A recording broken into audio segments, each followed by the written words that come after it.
This time I swore it was going to end differently. Either she would finally be exposed for what she was, or I'd go down trying.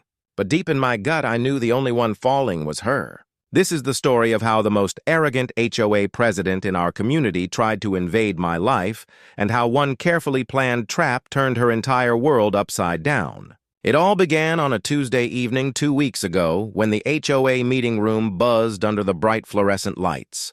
Karen, our self-appointed queen bee, sat at the head of the table like she was presiding over a courtroom instead of a neighborhood discussion. She tapped her gavel with a smirk stretched across her face, clearly enjoying every ounce of power she thought she had. Out of nowhere, she announced her newest proposal. She personally wanted the right to walk into each homeowner's garage and conduct inspections. She claimed it was about safety, about making sure no one stored anything illegal or dangerous, but her eyes glinted with something else: control, dominance, nosiness. The room went dead silent. People shifted in their seats, unsure of what to say. Some homeowners nodded nervously, others avoided eye contact. I raised my hand and calmly asked if these inspections would be optional or mandatory. With a sly grin, Karen replied that they were optional and that no one was forced to comply. That was all I needed.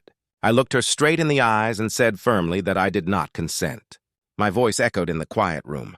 A few people nodded, but most sat in fearful silence. Karen tilted her head, her smug grin never leaving, and with the whole room watching, she fired her favorite baited line at me.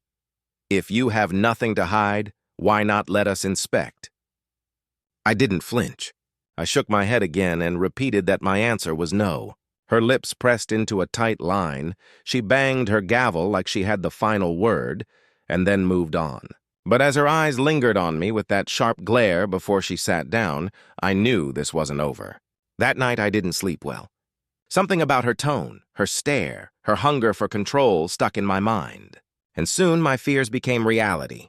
Over the following days, I noticed Karen orbiting my property like a predator circling prey. I would catch her standing at the edge of my driveway pretending to walk a dog, though the leash hung loose and empty. Other times, I'd see her parked across the street in her SUV, scribbling furiously in a notebook like she was building some kind of case file on me. Each time our eyes met, she'd flash me a crooked smile that sent chills down my spine. At first, I told myself I was being paranoid. Maybe she was just nosy. Maybe she had too much free time. But then Thursday rolled around. I came home late from work and immediately sensed something was wrong. The stack of mail I'd left neatly on the counter was slightly disturbed.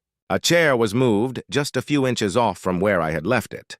My garage light, which I had switched off that morning, now glowed brightly. Subtle differences, but enough to send my stomach plummeting. Someone had been inside my home. I searched for signs of forced entry, but found none.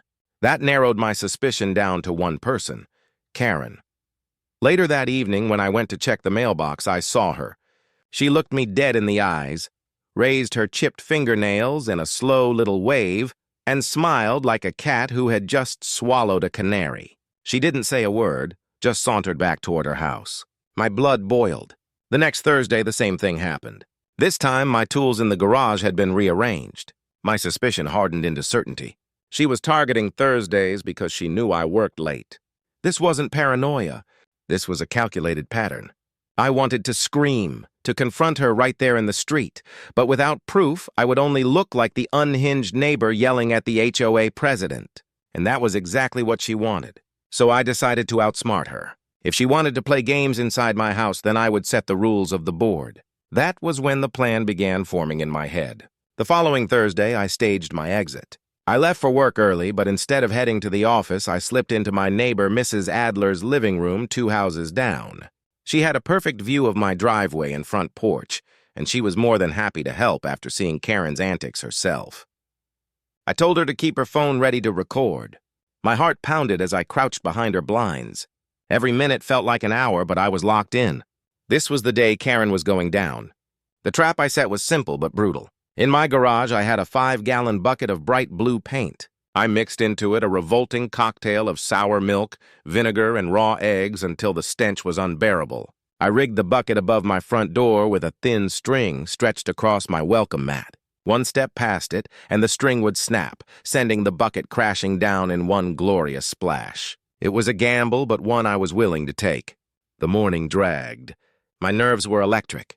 Around 1 in the afternoon, I saw her. Karen strutted down the street, not even trying to hide her intentions.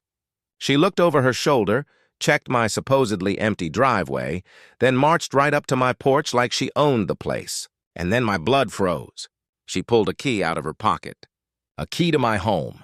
My heart slammed in my chest as I watched her slip it into the lock and twist. Somehow she had cloned mine. That was the final straw.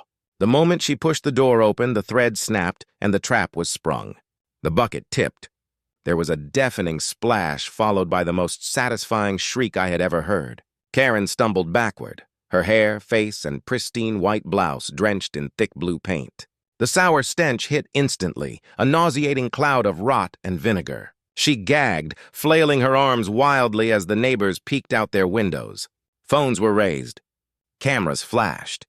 Laughter rippled through the street, and I stepped out from Mrs. Adler's porch with a grin stretching ear to ear. "Smile for the camera, Karen," I shouted, raising my phone.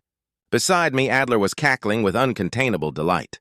Karen looked like some swamp monster, dripping paint and reeking like garbage. She shrieked and bolted down the street, leaving a trail of blue footprints behind her. In that moment, the legend of Blue Cheese Karen was born.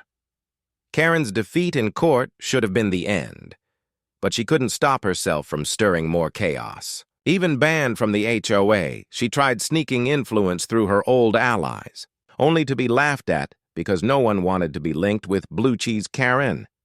Every trip to the store or gas station was torture for her, as people whispered her nickname and even kids turned spotting her SUV into a game. Desperate, she staged a fake safety complaint and called the fire department on me, hoping they'd catch something illegal in my garage. Instead, the firefighters discovered only the leftover paint buckets from her trap, and when they realized the story behind them, they laughed right in her face. That stunt backfired so badly that the sheriff finally served her with a restraining order, officially cutting off her harassment for good. The neighborhood celebrated like a weight had been lifted. We had barbecues, kids played in the street without fear, and the HOA voted in a calm, fair new president. Karen, humiliated and alone, eventually moved out. But even in her new town, her reputation followed her. The viral video of her drenched in blue paint had made her infamous, and no matter where she went, people recognized her. In the end, her empire of control crumbled completely, not with power or dignity, but with laughter, shame, and justice that the whole neighborhood could enjoy.